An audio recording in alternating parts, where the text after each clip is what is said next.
Hola, qué gusto saludarles. Ya estamos de nueva cuenta con usted en una emisión más de la entrevista con Vaqueiro, este serial que VentanaVer.mx le presenta a usted como todas las semanas. Es un agrado para mí el llevarle a cabo este esfuerzo periodístico de presentarle la opinión de las y los hombres que hacen historia en Veracruz, desde sus ámbitos de competencia, desde la vida cultural, desde la vida académica, desde la vida política, desde la vida social, desde el deporte. Esta es la entrevista con Vaqueiro. Bienvenidos.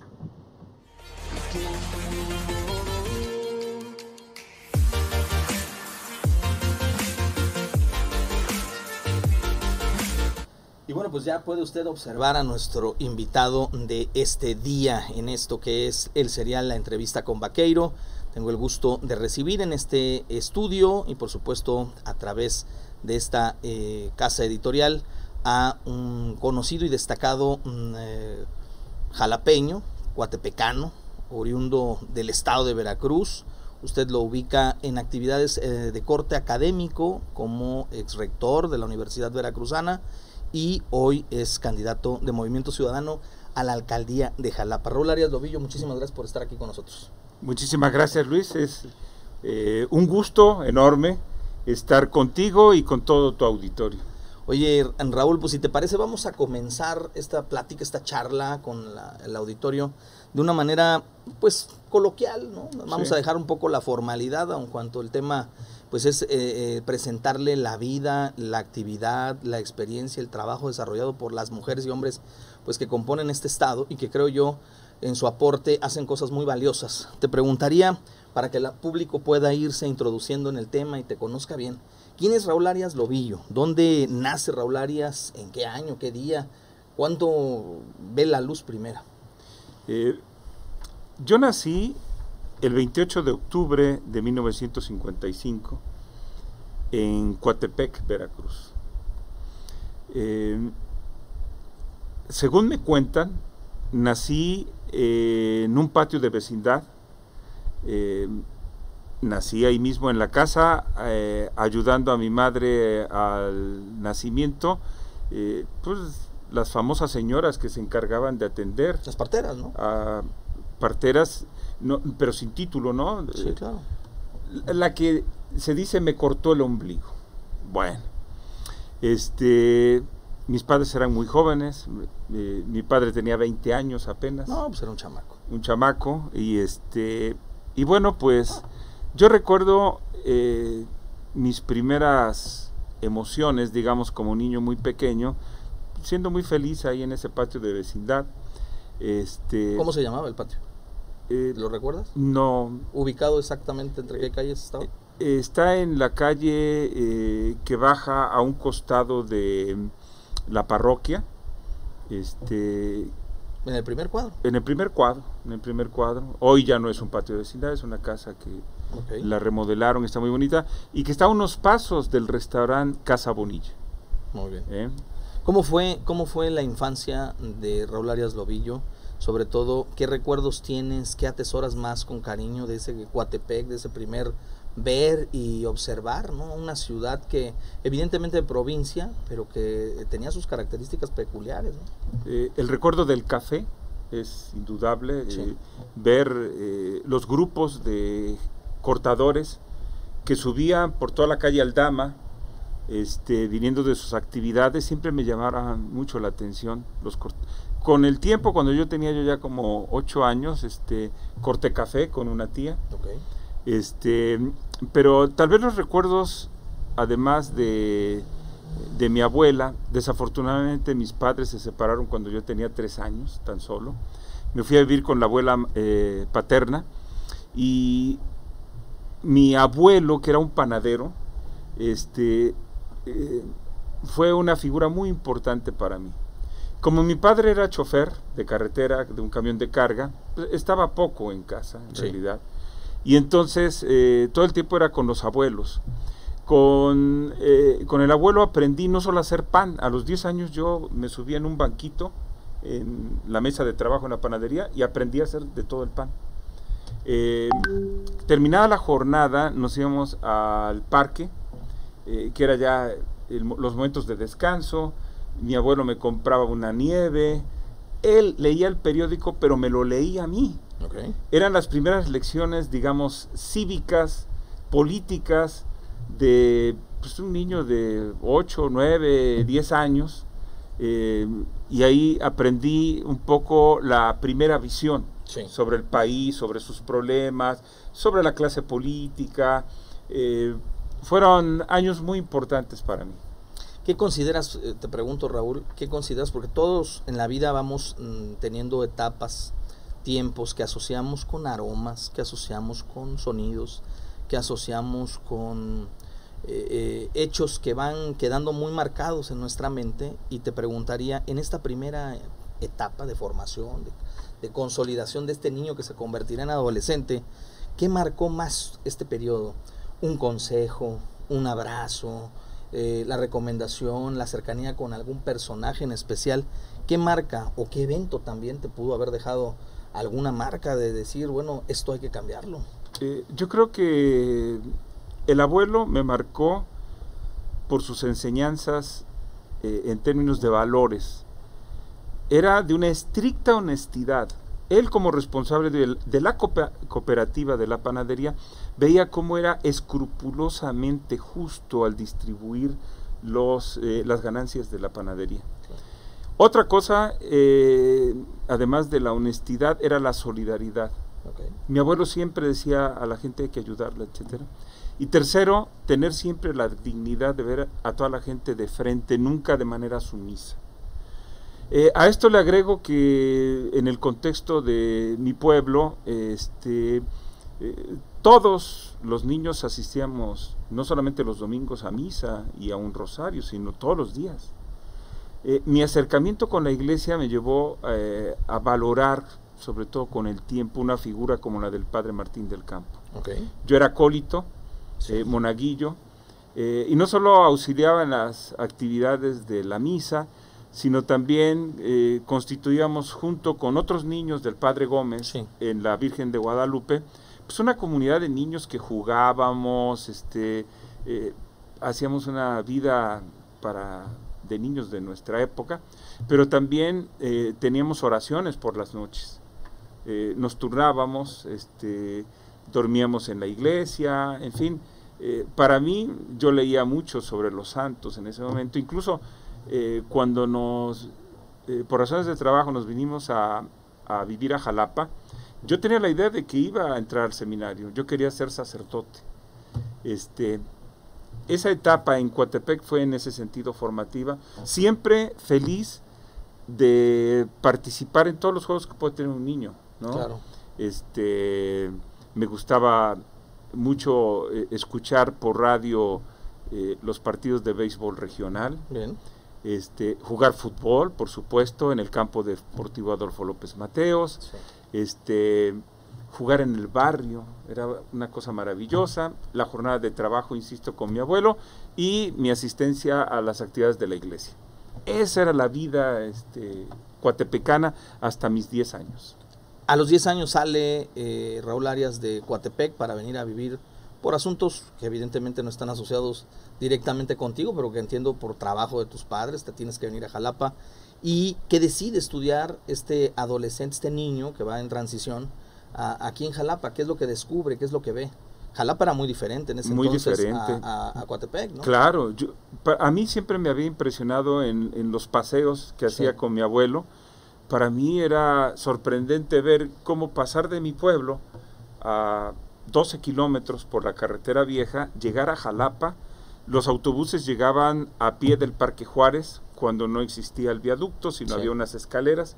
Había una biblioteca, dicen que hay abajo, ¿no? Sí, entonces había una impresión de mi parte, porque subíamos al Parque Juárez, luego nos íbamos a sentar a la Plaza Lerdo, que tenía banquitas, árboles, etcétera, y paseábamos, luego íbamos por el rumbo del dique, donde mi abuelo tenía amistades, hacíamos una comida de bolillos con sardina y queso.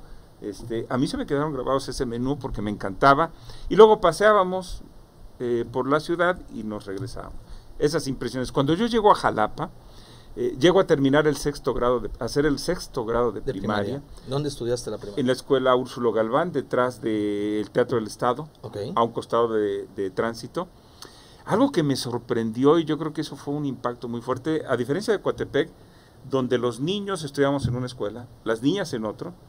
Yo había estudiado en la escuela Benito Juárez, la cantonal, le decía mi abuelo, pero nunca la relación había sido tan cercana. De pronto llego a hacer sexto año y me encuentro que niñas y niños estamos en el mismo salón. Entonces, para mí eso fue impresionante, la verdad. Me doy cuenta que estábamos más avanzados en los estudios en Coatepec. Muchas de las cosas que estábamos viendo al inicio de sexto grado yo ya me lo sabía. Entonces empezamos a integrar un grupo de estudio y yo veía que las niñas me seguían mucho. Eso fue impactante.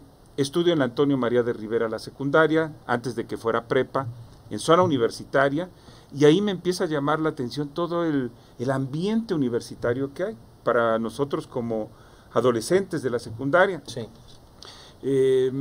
Entre clase y clase había música, yo recuerdo ponían mucho la música de los Beatles y la música del momento. Sí. Eso también me empezó ¿Te marcó? Me marcó, y nuevamente las niñas. Me volví noviero, ¿no? Y eso propició que abandonara mi proyecto de irme al seminario. Mis padres, como también les sorprendía que yo quería ser sacerdote, no pusieron objeción alguna. Y algo que me sorprendía es que los niños no solamente no iban a misa todos los días, ni siquiera los domingos, pero yo seguí yendo cada domingo a la iglesia, etcétera. Dejé de ser monaguillo, pero tuve que practicar una cultura completamente distinta. Coatepec y Jalapa eran diferentes culturalmente. Mi padre consiguió que entrara yo al Antonio María de Rivera, a un grupo privilegiado, el primero A, y entonces yo cobré conciencia de la importancia que tenía estudiar, y estudiar bien, ¿no? En serio. Claro.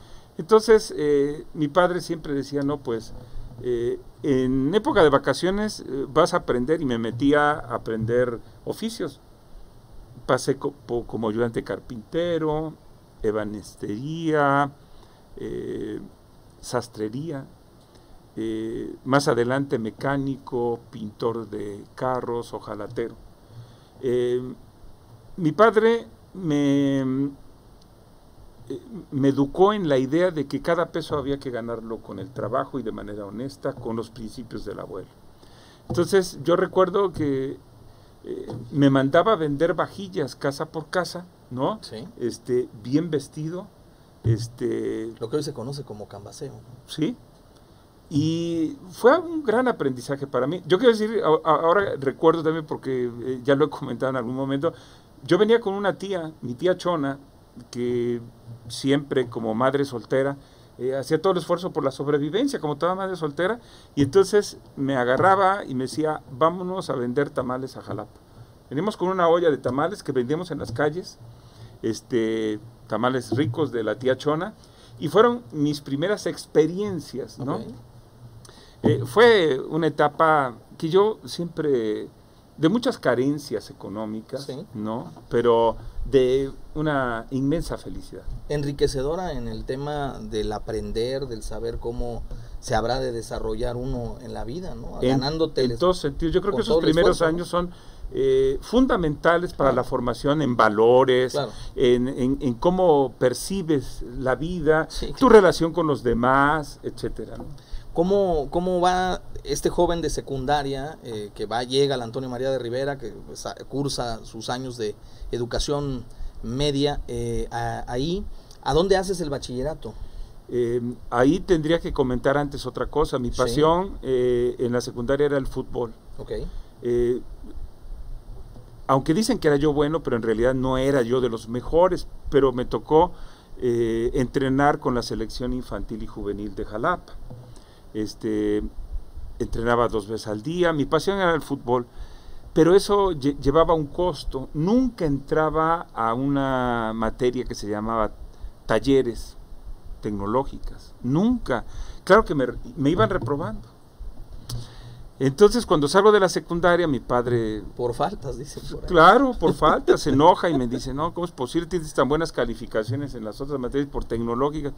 Me impidió presentar el examen de admisión, que era un paso natural, los del Antonio, hacer examen de admisión en la Prepa Juárez. Okay. No pude presentar el examen de admisión por ese adeudo. Y entonces de pronto me dicen, pues vete al artículo 3. Ahí entro al artículo 3 y hay un amigo que seguimos siendo amigos, René Álvarez Montero, un líder estudiantil de la época, me dice, no, manito, yo te ayudo a que puedas entrar.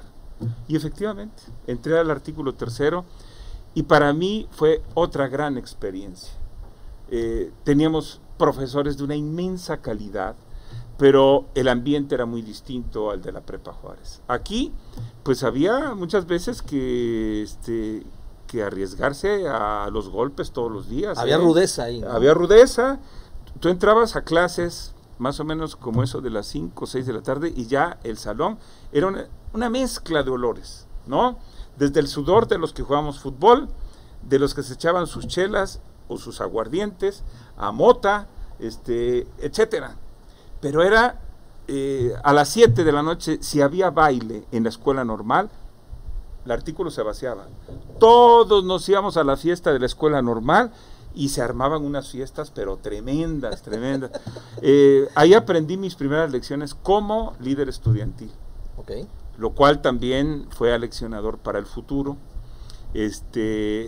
Fue, y así lo considero, fue una formación bastante importante para mí, porque yo, de no saber hablar en público, tuve necesariamente que pasar salón por salón, o incluso ser uno de los oradores en el centro de la ciudad, al frente de un grupo de estudiantes, pues, que demandábamos muchas cosas, ¿no? Esta etapa estudiantil donde estás en la transición de secundaria, prepa, te toca en la década, finales de los 60, principios de los 70. Principios de los 70. Bien. Sí. Viene ya con una gran carga social, ¿no? Por de supuesto. Movimientos estudiantiles en todo el mundo y en México también, que no fue la excepción. Y de movimientos sociales.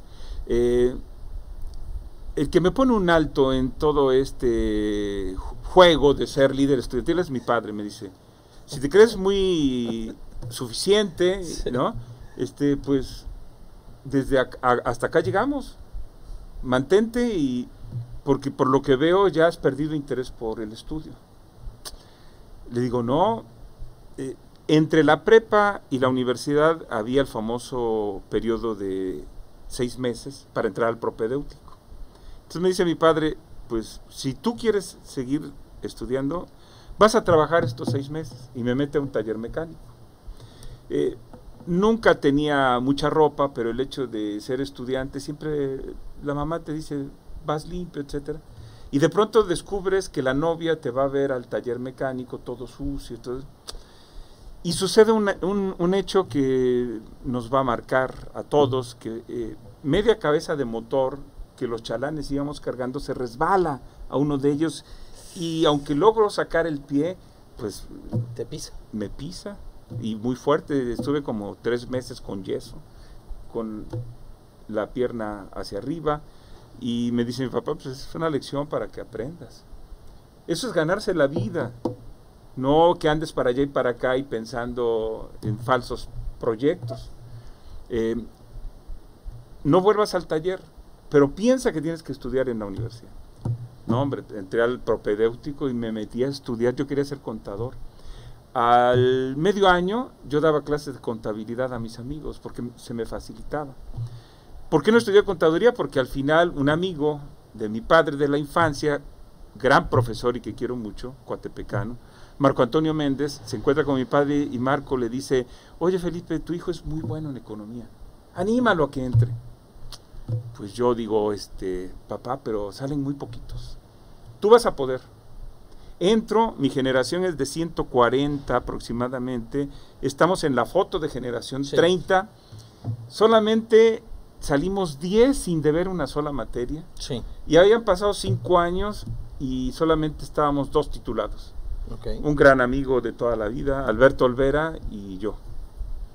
A ver, esto se da en el momento en que ya ahí vienes definiendo el tema del propedéutico y entras a estudiar economía. Sí. Terminas la carrera de economía, pero a la par ya dabas clases, ya te empiezas a involucrar en el área académica, es algo que también marca tu vida, porque eso finalmente te transforma, ¿no? Por supuesto. En los últimos años viene un grupo de profesores, profesoras argentinas que también marcaron. En principio porque me inculcan el estudio serio de muchas áreas del conocimiento que no estaban formalmente en mi plan de estudios. Por ejemplo, el profesor Aníbal Sotelli me hace leer los textos originales de Adam Smith, una investigación sobre la riqueza de las causas y naturaleza de las naciones, de la riqueza de las naciones, Principios de Economía y Tributación de David Ricardo, y todo Marx, El Capital, etc. Y me daba clases fuera de... porque me estaba preparando como profesor. Enrique Suardíaz, otro gran... me enseña todos los secretos de las matemáticas y las estadísticas. Alicia Gaer, una gran profesora, socióloga, filósofa, me enseña todo el pensamiento político de los clásicos, particularmente de Gramsci. Y Sonia Calderoni, una gran historiadora, me enseña, ella sí fue mi profesora formalmente, todo lo que tiene que ver con historia económica. Con ese bagaje es que me animan a que presente yo mi examen de ingreso a una maestría, para que fuera yo profesor. Sí. Y entonces soy el primer estudiante en la historia de la facultad que aprueba los dos principales exámenes de ingreso de economía en el país, el Colegio de México y el CIDE. Okay. Entro en un primer momento al Colegio de México, yo estoy impactado porque era y sigue siendo uno de los centros fundamentales intelectuales del país. Yo me sentí impresionadísimo, pero además ya con una beca, decía yo, no me podía pasar mejores cosas en la vida. Cuando de pronto me envía mi madre un telegrama y me dice, pasaste el examen del CIDE. Ni lo pienso. Ofrezco disculpas, me salgo del Colegio de México y me voy a inscribir al CIDE, porque era la mejor maestría en economía, no solamente de México, sino de América Latina. Hasta españoles teníamos como estudiantes, el ITAM no existía. No. Y todos los que salíamos del CIDE teníamos un gran trabajo asegurado. Entonces, para mí fue, porque además era un centro intelectual muy importante, con todo el apoyo de Cambridge, la señora Robinson, una figura para nosotros los economistas de primera, grandes profesores latinoamericanos también, chilenos, argentinos, brasileños, maravilloso. Para mí fueron los mejores años en mi formación académica, porque adquirimos una formación académica muy sólida. Sí. Cuando salgo del CIDE, resulta que me querían contratar como investigador en el CIDE, pero no había presupuesto. Me dicen, bueno, momentáneamente te vamos a dar una carta de recomendación para que estés todo un año, y me la dan para irme a trabajar con Miguel de la Madrid, que era secretario de programación y presupuesto en Palacio. Entonces yo también estaba impresionado con ese trato, ¿no? Porque todos los días tenía que ir de traje. Había, pues, ya se imaginaron, era yo asesor del director de política económica del país. ¿Quién era el director? Carlos Salinas. No, otro que ahora no recuerdo, es que solamente también estoy 3 meses, porque a los 3 meses me hablan de la Facultad de Economía y me dicen que hay a concurso una plaza de profesor de tiempo completo. Uf.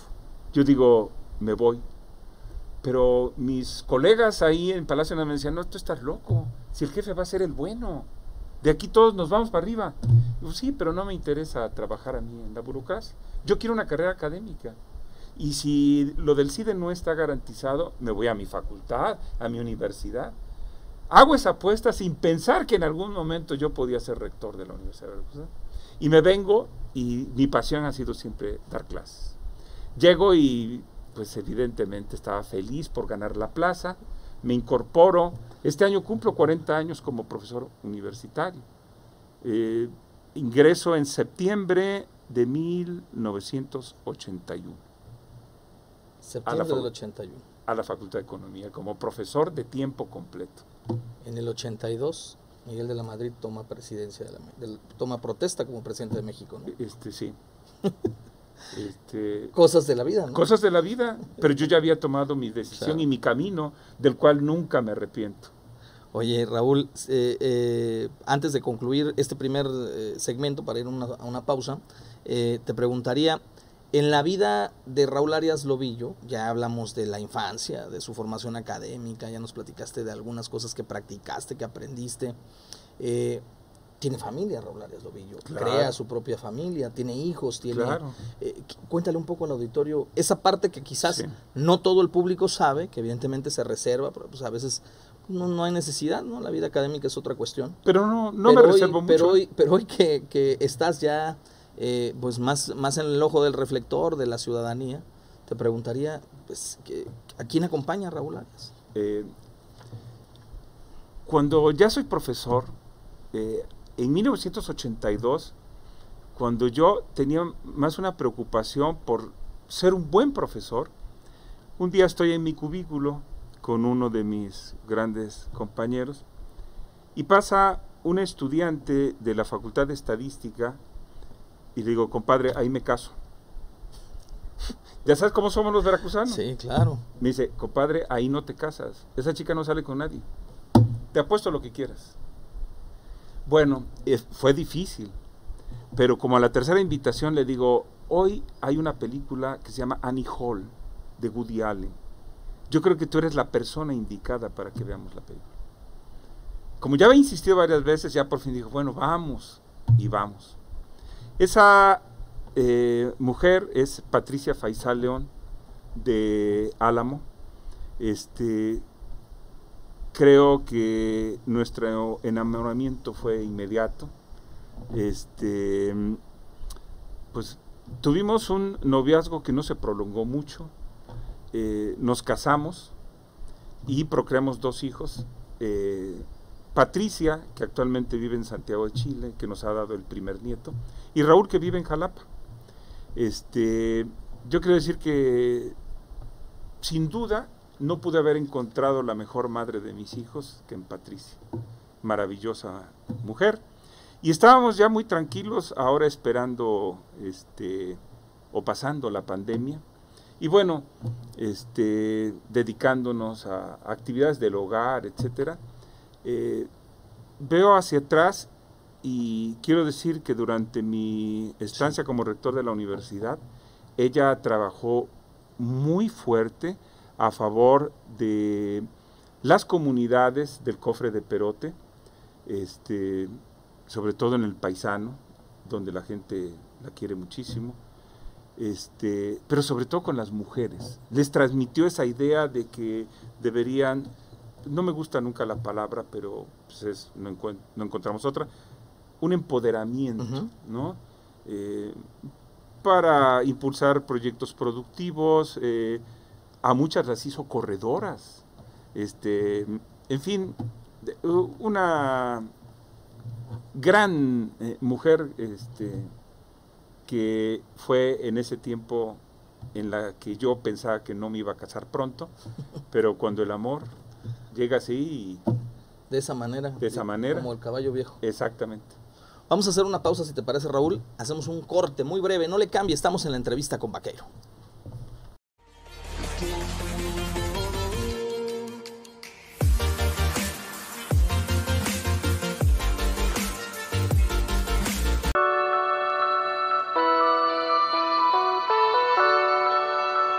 Despacho Jurídico Santorum y Asociados. Corregidora Josefa Ortiz de Domínguez, número 57, Interior 3. Fraccionamiento Los Ángeles, en Jalapa, Veracruz. Teléfono 2288-411616, 2288-181888.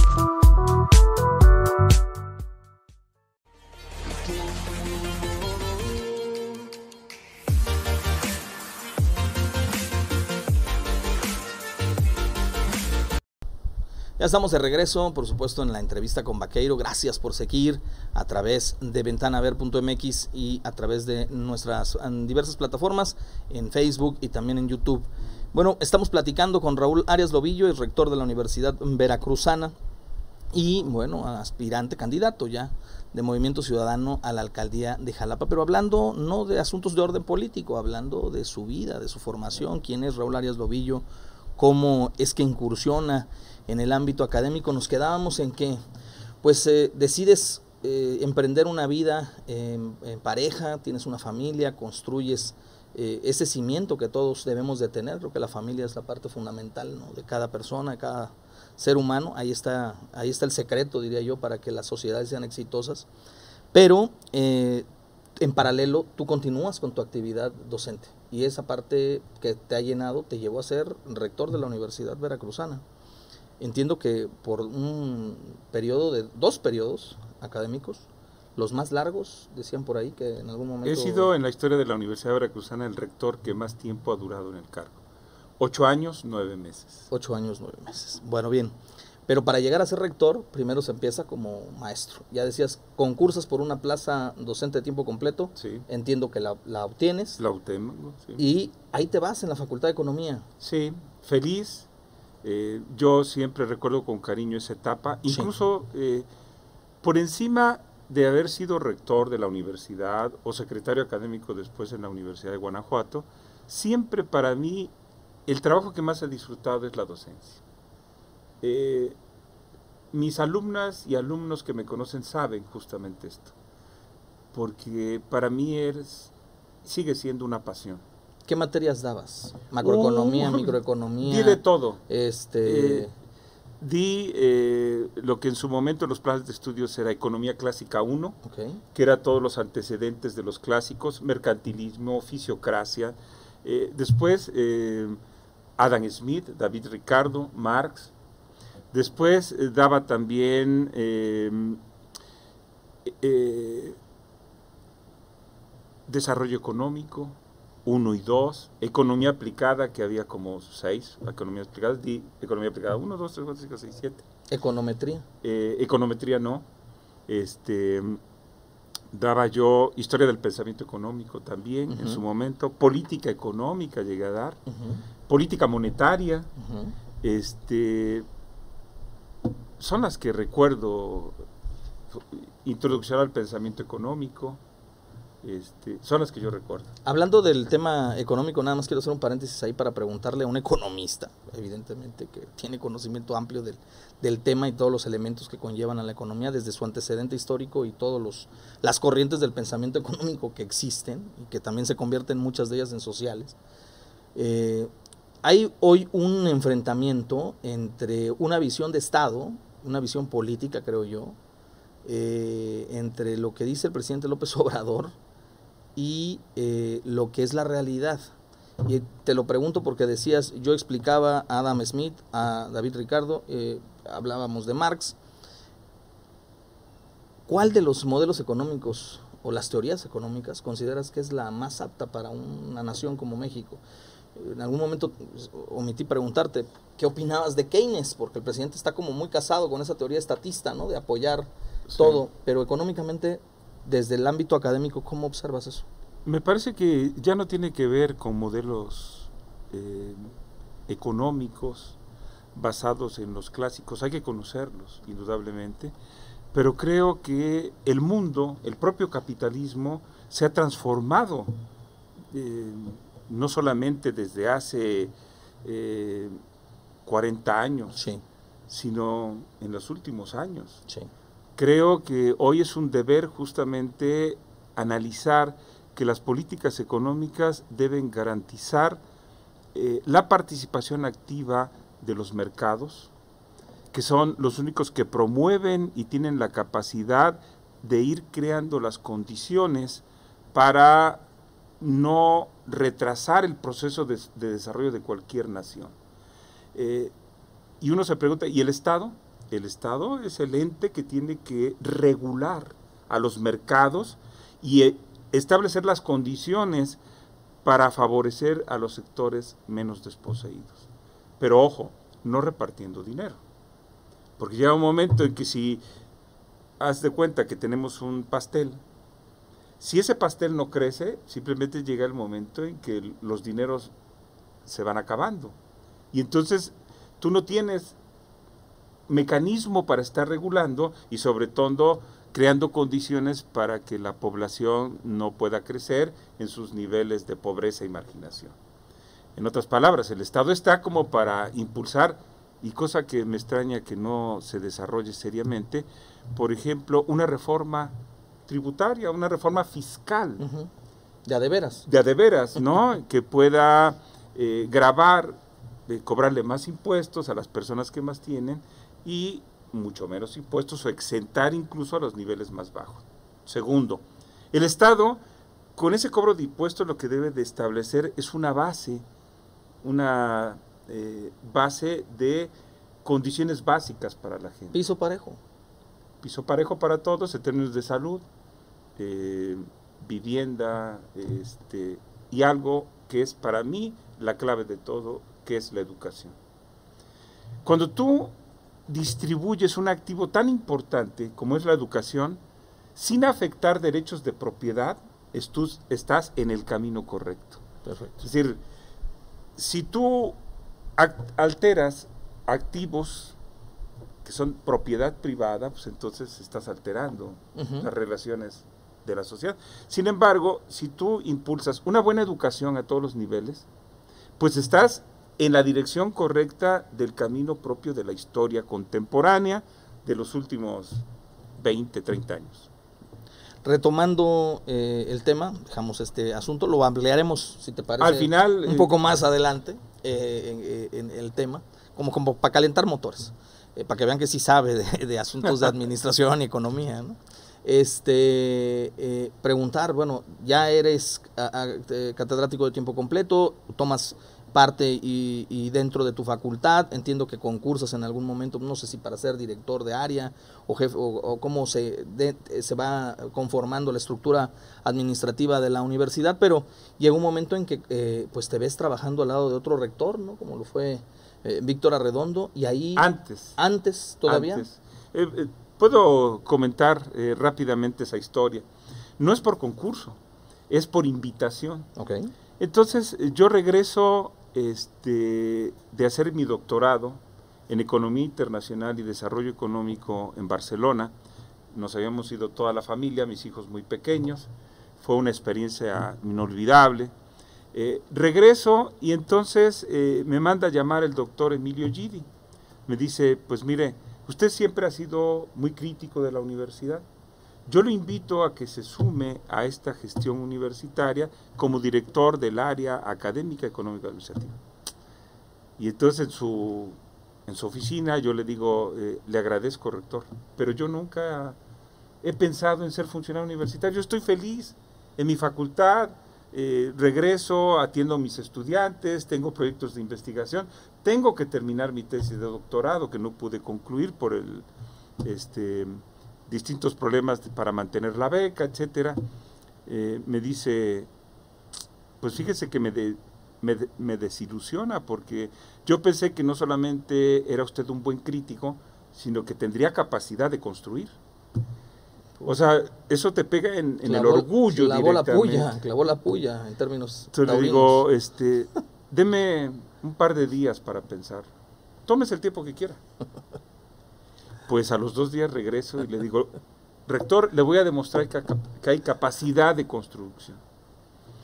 Y así ingresé como director de área, y en tan solo un año, mi queridísimo rector Gidi me dice, usted podría ser ya candidato a la rectoría. En un año. Veo liderazgo que usted ejerce sobre los directores de área, pero quería preguntarle su opinión. Yo le dije, no, eso es excesivo. Yo quiero aprender. Dice, pues sí, tiene razón, tiene que aprender todavía muchas cosas. Dice, pero ¿sabe una cosa? Usted va a ser rector en algún momento. No sé cuándo, pero usted va a ser rector. Bueno, ya nos quedamos así. Entra Víctor Arredondo y me llama y le digo, no, pues discúlpeme, usted ni siquiera era mi candidato. No puedo quedarme. Yo quiero regresar a mi facultad. Víctor me dice, pues tienes que mantenerte aquí 3 meses por ministerio de ley. Pero te voy a decir una cosa, en ese tiempo analiza el proyecto que estoy presentando para la universidad. Si no te convence, te vas. Digo, porque aquí nadie se queda por obligación. Antes de los 3 meses le dije, Víctor, estoy encantado con el proyecto, me quedo. Y la verdad es que yo aprendí muchísimo como gestor universitario de Víctor Arredondo. Su visión. Él es de formación psicólogo, ¿no? Psicólogo y educador. Educador. Hay que recordar que él venía de manejar toda la educación superior del país 17 años. O sea, tenía una idea de cómo funciona la educación superior, no solo en México, en el mundo. Y la propuesta que desarrolló en la Universidad Veracruzana, que yo le di continuidad y consolidación, pues era el mejor proyecto que una universidad pública de nuestro país podía tener. Entonces, decidí quedarme. Sí. Después de un periodo de 4 años, el primero, lo ratifican para un segundo periodo y me da la oportunidad de ser secretario académico.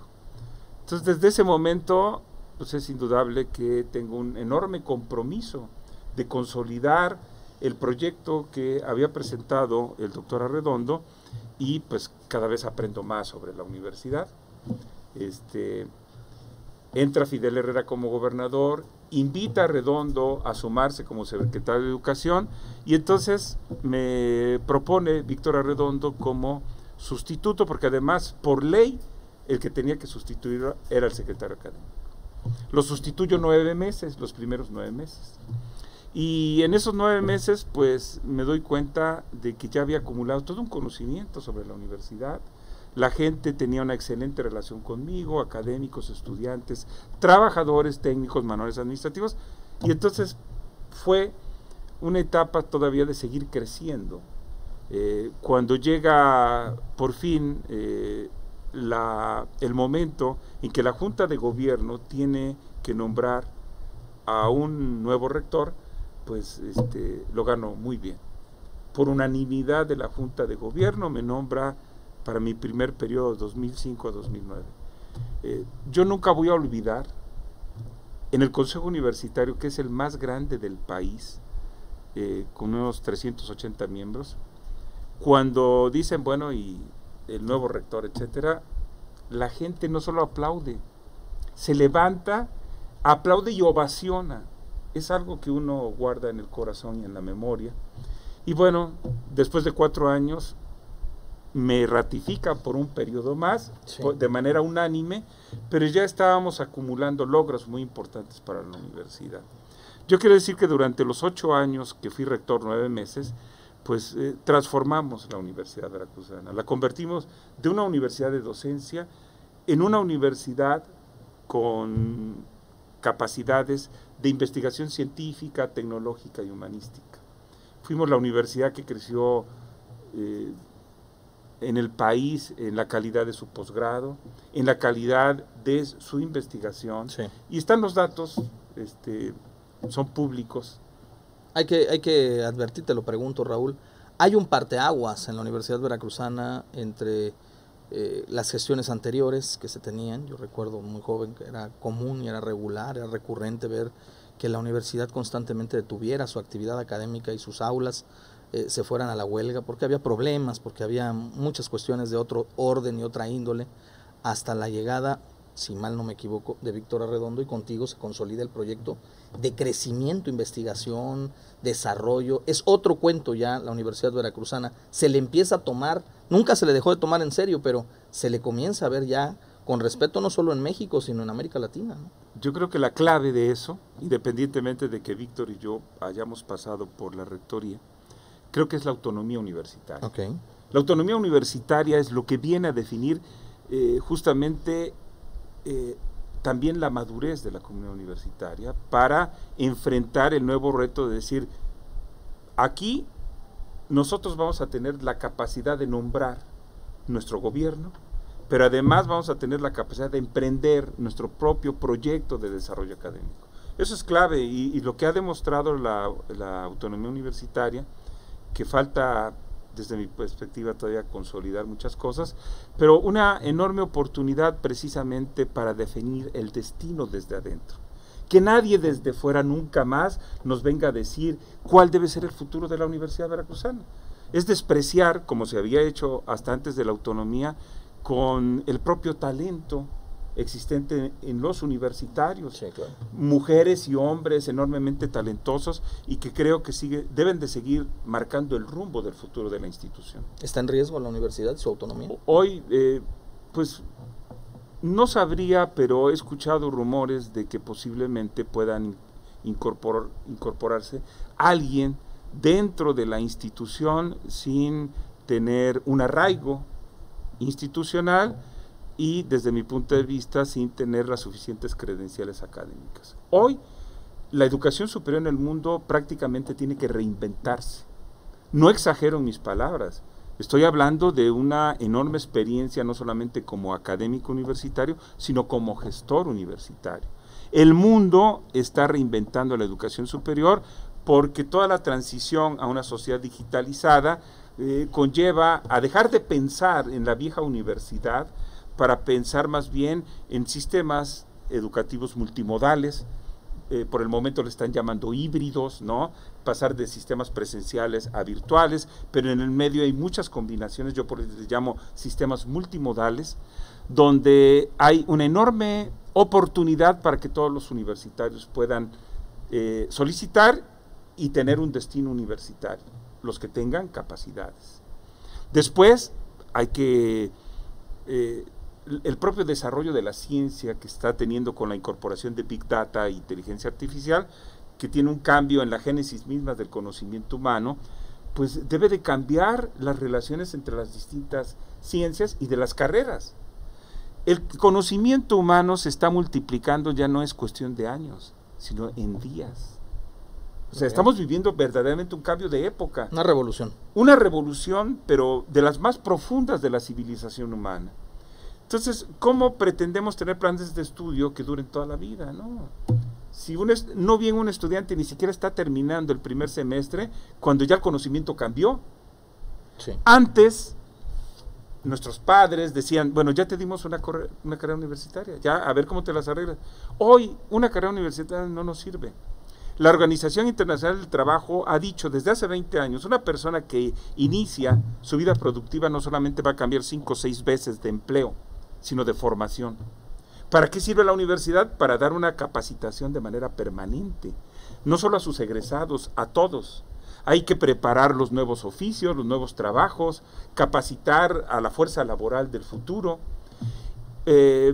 Joseph Stiglitz, un premio Nobel de Economía de primera, publicó un texto maravilloso que habla y dice, para el futuro, si queremos tener sociedades menos desiguales, si queremos reducir la pobreza y la marginación, y que tiene que ver con el tema que me comentabas, Sí. solamente lo podremos hacer a partir de entender que vivimos en una sociedad del conocimiento. Sí. Y eso significa que todos tenemos que contribuir, gobierno, sociedad civil, instituciones de educación, a formar sociedades de aprendizaje. Sí. Podrán desarrollar mayores capacidades competitivas en una región, en una nación, etcétera, si esas comunidades de aprendizaje se consolidan. Esa es una lección maravillosa e importante. Desde mi perspectiva, una universidad en el siglo XXI debe de medirse no solo por la calidad de su docencia, de su investigación, sino la capacidad que tenga de distribuir socialmente el conocimiento para esas sociedades de aprendizaje. Y por lo tanto necesitamos una universidad Sí.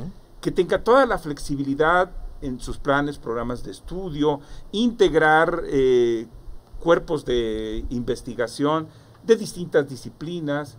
Hoy, por ejemplo, pensemos en un gran descubrimiento dentro de las ciencias de la salud. No es un problema de médicos solamente. Ahí participan físicos, matemáticos, nanotecnólogos, médicos, nutriólogos, químicos, etc. Son multidisciplinarios, interdisciplinarios, y esos cuerpos académicos son los que están justamente aplicando todas las innovaciones del conocimiento que se van gestando a partir de incorporar herramientas digitalizadas. En ese tenor, así como lo expresas con esta visión, me gustaría pasar a otra parte dentro de la entrevista, que el público también vaya observando. Ya hablamos pues de la parte personal, ya hablamos de la parte académica y ahora hablamos de la parte social, de la parte que observamos con la calidad que se tiene desde el ámbito profesional, la visión que te da el estudio, que te da el haber ejercido un cargo dentro de la universidad, el más alto, como es la rectoría, el poder viajar por el mundo, el haber participado en otras universidades y prepararte. Jalapa es evidente que no es la misma ciudad que tú y yo conocimos hace 20, 25 años. No es la misma ciudad que vieron nuestros abuelos o que conocieron nuestros padres. Hay una gran brecha entre su desarrollo y crecimiento. Jalapa abrió grandes brechas de problemáticas y rezagos.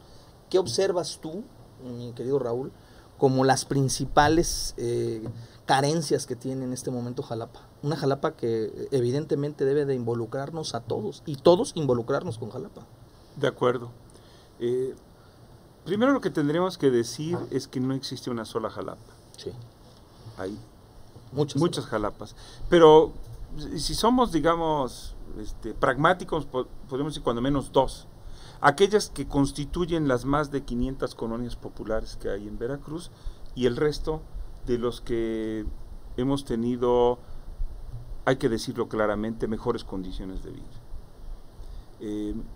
Es preocupante, y creo que aquí hay una responsabilidad en el estado que hoy tiene Jalapa, de varias administraciones municipales hacia atrás.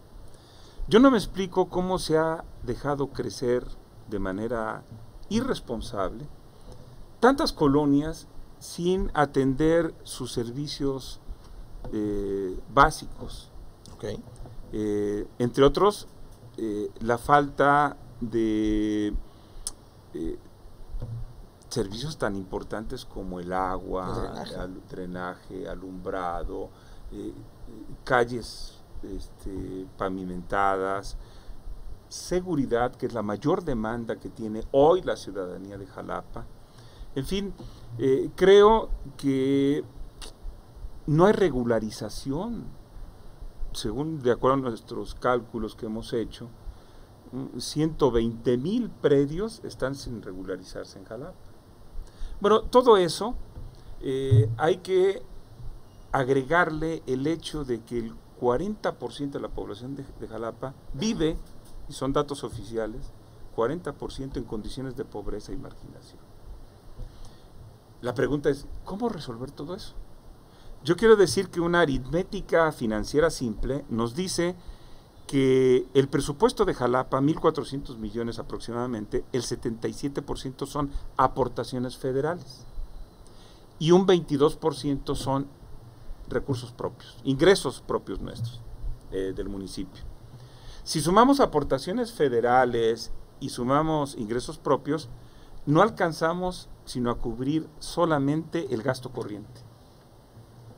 Para que se me entienda, esto quiere decir que no nos queda dinero para enfrentar la inversión, la obra pública.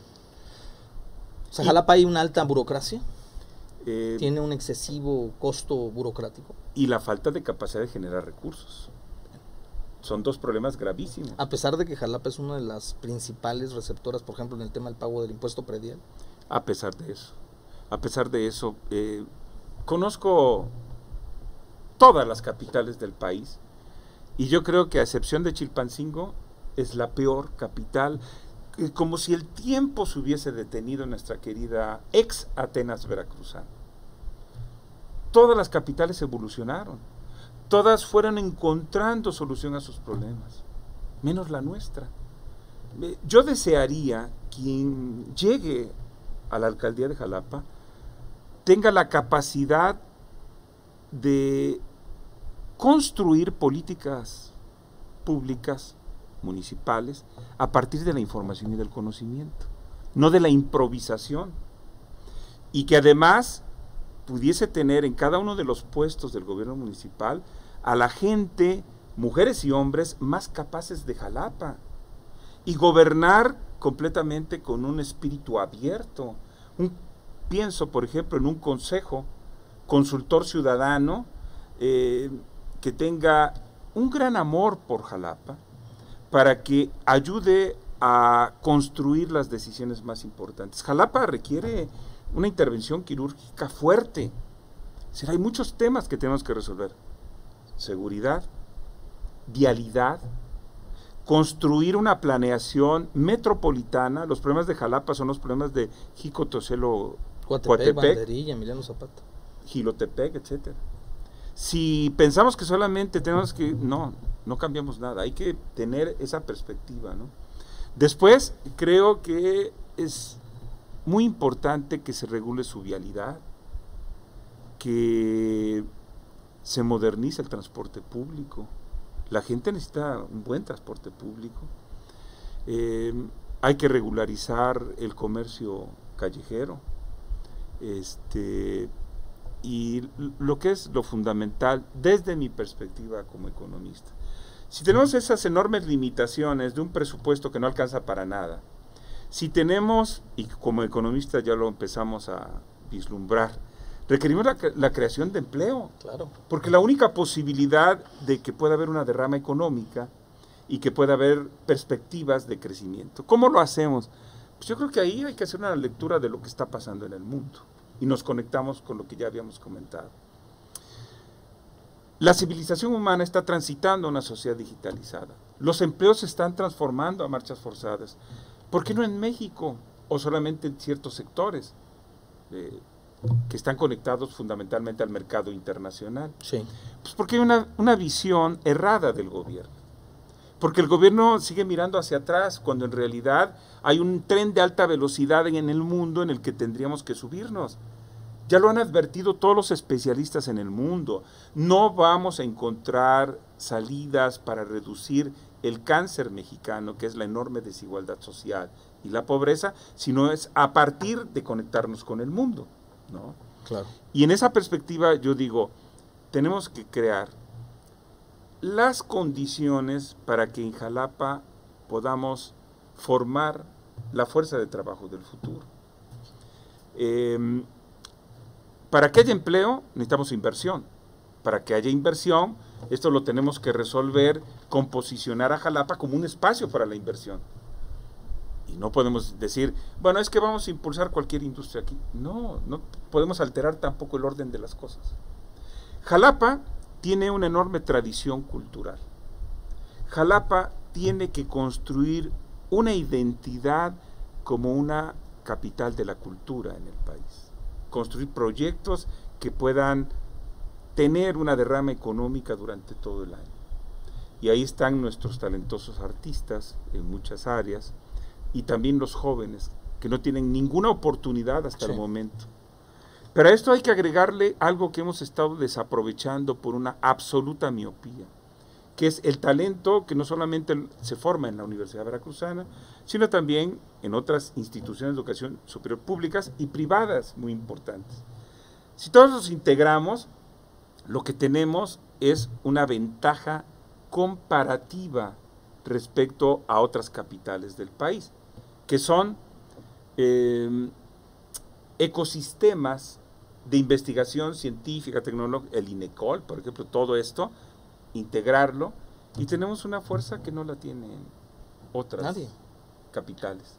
Si a eso sumamos lo de la cultura, Jalapa tiene que ser posicionada como la capital de la cultura y el conocimiento, para formar la fuerza de trabajo del futuro, para atraer la industria de alta tecnología a Jalapa y crear las condiciones de poder tener no solamente una visión de mercado local, mercado nacional, sino fundamentalmente un mercado internacional, que son como las cosas que hoy se están jugando en el mundo globalizado que vivimos.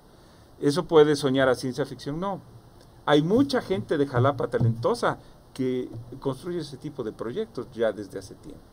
Entonces, a ver, para ir retomando el tema, para ir cerrando un poco y que vaya quedando claro, los grandes problemas de Jalapa en este momento identificados desde tu óptica, desde tu percepción, pueden recaer en temas económicos, de salud, de seguridad, medio ambiente, y le agregaríamos quizás cultura y turismo. Claro.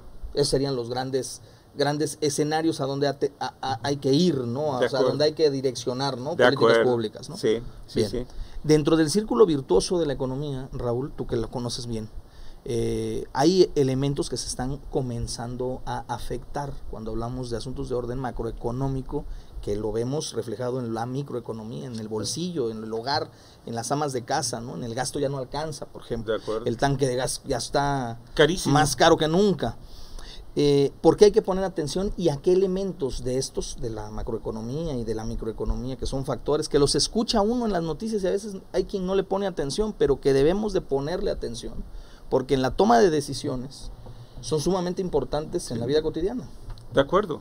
Yo creo que en principio, para cerrar lo que estaba comentando sobre la construcción de políticas públicas a nivel municipal, es indudable que el plan de desarrollo municipal debe de estar vinculado a los objetivos del desarrollo sustentable, porque vamos a requerir de un alcalde que sea gestor de recursos ante la asfixia financiera que tiene el municipio. Y solo se consiguen recursos si tú atas tu plan de desarrollo municipal a indicadores muy claros de los objetivos del desarrollo sustentable de la UNESCO. Es la posibilidad de conseguir recursos nacionales e internacionales. Y lo otro, pues es indudable, ¿qué le podemos decir a la ciudadanía jalapeña que lo sufre todos los días? Que el dinero no alcanza, que no hay empleo, que tiene que enfrentar un ambiente de inseguridad. Todo esto agravado por el tema de la pandemia, que aún no está controlada. Entonces, se convierte verdaderamente en un reto, un horizonte poco promisorio para la gente. A la gente hay que darle esperanza fundada en la información y el conocimiento. No ilusiones, no improvisaciones, no ocurrencias. No promesas, ¿no? De estas que se lanzan a diestra y siniestra en campañas, ¿no? Yo creo que es la hora de la ciudadanía. Es la hora de darle oportunidad, porque la clase política ya ha demostrado su inmensa incapacidad y comprensión de cómo funciona el mundo. Por eso insisto, el gobierno próximo debe de ser un gobierno ciudadano, un gobierno que construye las soluciones a los problemas que demanda la ciudadanía con información y conocimiento, y con una activa participación de la ciudadanía. ¿Qué mejor que la ciudadanía, con todas sus necesidades, su sentir, etcétera, esté ahí comprometida a construir los proyectos? Sería un mentiroso si pensara que quien llega a la próxima alcaldía lo va a resolver en 3 años. No es posible. Pero empezamos ahora, o los problemas se nos seguirán agravando. Creo que hay condiciones como para que se tenga un gran impulso inicial y que se dé efectivamente la oportunidad para que las mujeres mejores y hombres mejores de Jalapa puedan entrar con su especialidad, su capacidad al desarrollo futuro de nuestro municipio. Hay en todo esto un asunto que es un factor importante.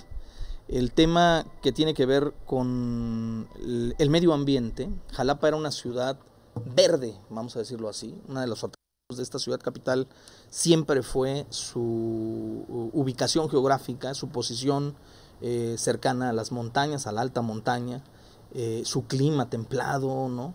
Hoy Jalapa está transitando, debido a los efectos del cambio climático, a la globalización, al mal desarrollo y planeación urbana y todo esto que se vive. Al desastre del cambio climático.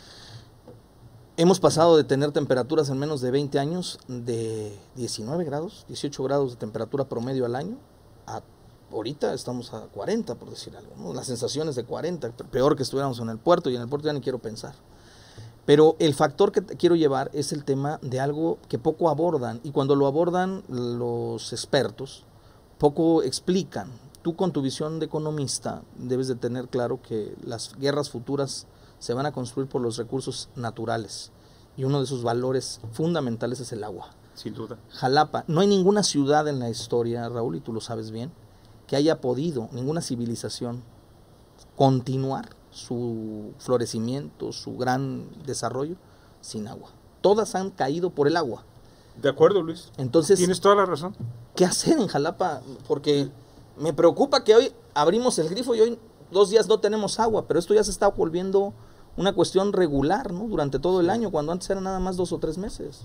Sí, yo quiero decir que he estado, digamos, profesionalmente muy interesado en todo el tema ambiental. Mi tesis de doctorado es la construcción de un modelo que integra matemáticamente variables del ámbito económico, del ámbito social y del ámbito ambiental.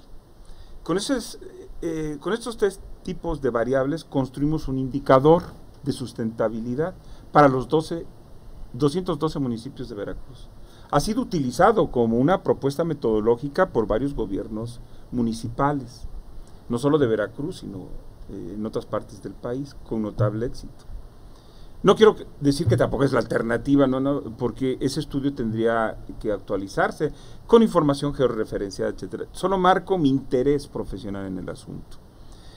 Y una de las cosas disparates, como muchas que hay en Veracruz, por ejemplo, no sé si tú conozcas el dato aportado por el doctor Rafael Vela, el 70% de todos los productos agropecuarios que se consumen en Veracruz provienen de otros estados y no de Veracruz. Puebla, Tlaxcala. ¿Qué pasa con la derrama económica? Se va a otros lugares, no se queda en Veracruz. Eso cuando menos debería de sonrojar a la clase política.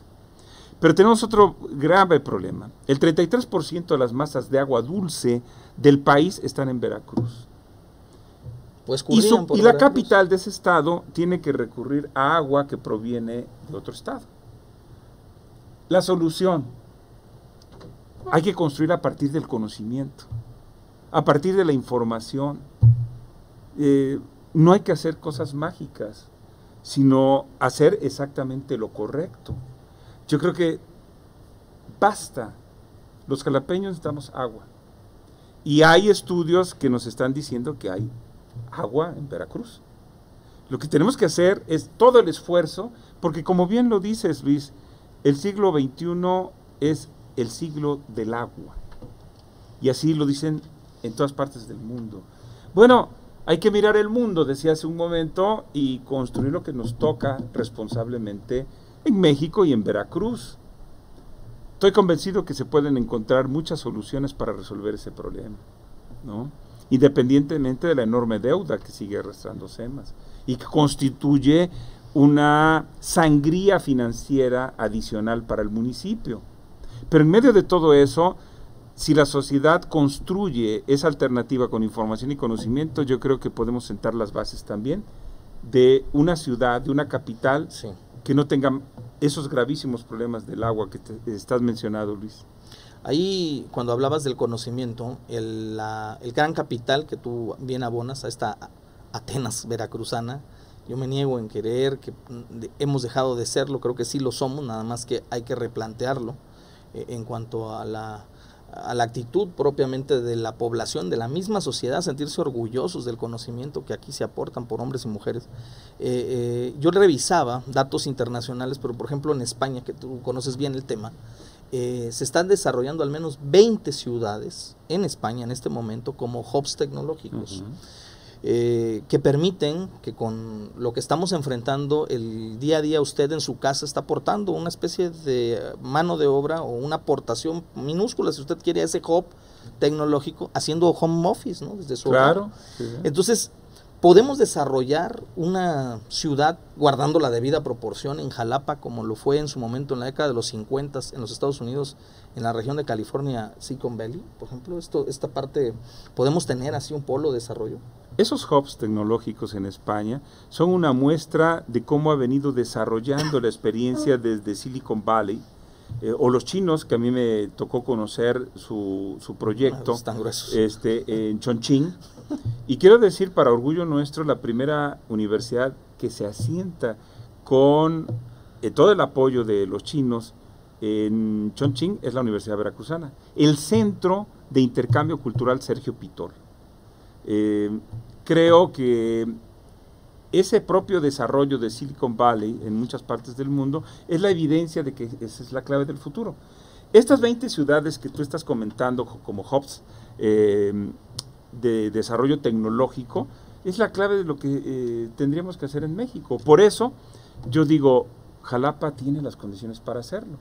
Tengo una exalumna en Ciudad Juárez que dirige el Centro de Inteligencia Artificial, y y que da toda la asesoría y el apoyo para la transformación digitalizada de todo el sector maquilador de la frontera del país, me dice, maestro, me sigue llamando maestro, aunque ella es una gran doctora en economía, sí. Me dice, maestro, esta propuesta que usted tiene sobre Jalapa, etcétera, ese sueño que usted me ha comentado, ese debería de ser el proyecto de futuro.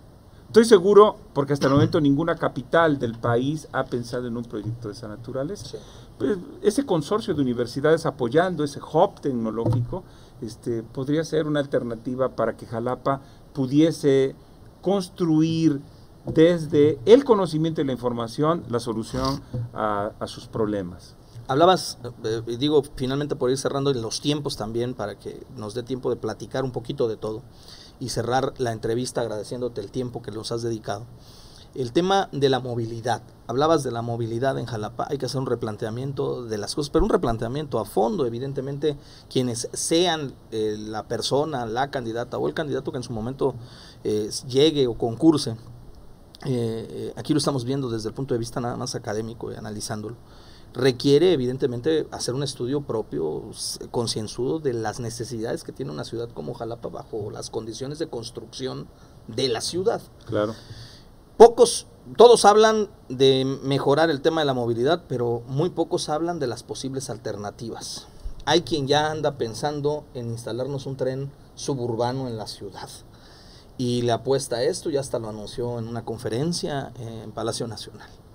El gobernador por ahí se paró una mañana con ganas de comer tacos en la región de Banderilla y se vio en la vía del tren y lo vio como una posibilidad. No suena mal. El tema es dónde va a salir el dinero para poder hacer una cosa de estas. Hay otras opciones, evidentemente. Jalapa sería viable, por ejemplo, y se lo preguntamos a un economista, para desarrollar teleféricos para movilizar a la población. Digo, ciudades que en Colombia, en Estados Unidos, en Europa lo utilizan. ¿Podría ser una alternativa? Yo lo primero que diría, insistiendo en el tema, gobernar con información y conocimiento, no con ocurrencias. Claro. Yo respeto mucho un proyecto y creo que cabe dentro de un proyecto integral el tema del teleférico. A mí me ha tocado conocer muchos teleféricos en el mundo, pero no son para resolver la movilidad de una ciudad. Claro. No nos engañemos. Yo creo que todo proyecto que construya y reconstruya la movilidad hacia el futuro, insisto, debe de partir de la información y el conocimiento. Lo del tren me parece que no es disparatado. Sin embargo, yo creo que hay que hacer los estudios pertinentes. Vuelvo a citar el caso del doctor Rafael Vela. Él ya ha hecho todos los estudios, incluso de los núcleos poblacionales más importantes que están a lo largo de toda la vía. ¿El corredor? Como diría mi abuela, Dios no lo quiera. El tren o los trenes que circulan hacia la Ciudad de México y hacia el norte transportan cada vez materiales más peligrosos, cada vez más. Dios no lo quiera, un gran accidente va a ser otra vez, es decir, ay, si hubiésemos... No. Está clarísimo que lo primero que tendríamos que hacer es sacar la circulación de todos los trenes de carga fuera de este ámbito urbano. Después utilizar las vías precisamente para construir el proyecto y buscar el financiamiento. Yo creo que hay condiciones como para hacer atractiva la vinculación de todas las colonias populares a través de un tren con el centro de la ciudad, para integrar. Eso no debe de ser solamente la única salida. Hay que construir vías alternas que den movilidad de una vez por todas, pero no solamente a la ciudadanía jalapeña, insisto, que muchas veces funcionan como centros poblacionales, dormitorio. Toda la gente que se mueve desde los municipios anexos para venir a trabajar a Jalapa. Pero no solamente vienen a trabajar, hay que considerar que tenemos que ir resolviendo poco a poco ese gravísimo problema de la dependencia de alimentos, productos básicos que provienen de otros estados y que tan solo su traslado ya tiene un costo. ¿Por qué no motivar la producción de todos esos productos básicos Pues en Jico, Teocelo, Coatepec, Cozautlán, etcétera, Banderilla, Jilotepec, etcétera. Recordemos simplemente por qué Israel es una potencia agrícola en el mundo. Siento que es un país de arena, mayoritariamente, en constante guerra. ¿Por el agua? Sin agua. Sí. Y sin embargo es una potencia. Nosotros, que tenemos el Edén, Veracruz, con ricos ecosistemas que lo único que hacemos es malgastarlos, extinguirlos, deberíamos ser una potencia. ¿Pero por qué razón? Pues nuevamente, falta visión, falta integrar información y conocimiento a los actos de gobierno. Entonces, creo que eso es lo que tendría que hacerse en el futuro, porque este sistema de movilidad debe de permitirnos atraer esa producción de los alrededores. ¿Para qué? Pues para que la población tenga la oportunidad no solamente de consumir lo que localmente se produce, sino también con mejores precios. Claro. Eso creo que es posible construirlo, indudablemente. Pues Raúl Arias Lobillo, ex rector de la Universidad Universidad Veracruzana, también académico de tiempo completo, hoy aspirante, concursante, digo yo, ¿no?, de este proceso electoral a la alcaldía de Jalapa por Movimiento Ciudadano. Gracias por tomarte el tiempo, dedicarle tiempo al público, al auditorio, para que te conozcan, para, sobre todo, pues en la medida de las posibilidades que nos permite las reglas del juego electoral, poder presentar, ¿no?, las propuestas de los ciudadanos. Hay que recordar que hay una veda electoral, pero se puedan hablar de los temas siempre y cuando no se haga promoción, ¿no?, específica del personaje, sí hablarlo con una visión más integral de lo que está pasando en Jalapa, hágalo quien lo haga. Finalmente esa es la intención. Gracias por venir, gracias por confiar en este medio.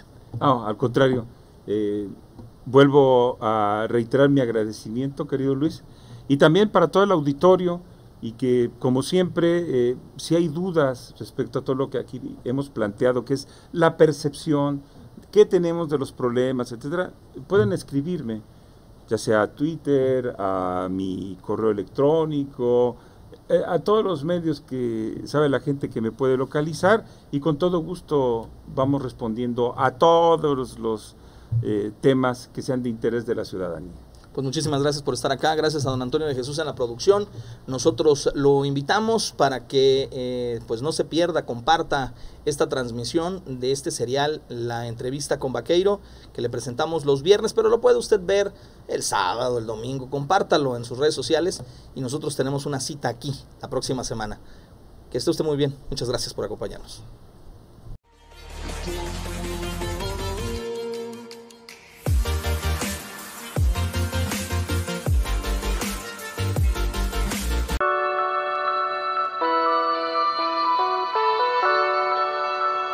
Despacho Jurídico Santorum y Asociados.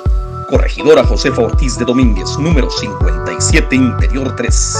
Fraccionamiento Los Ángeles, en Jalapa, Veracruz.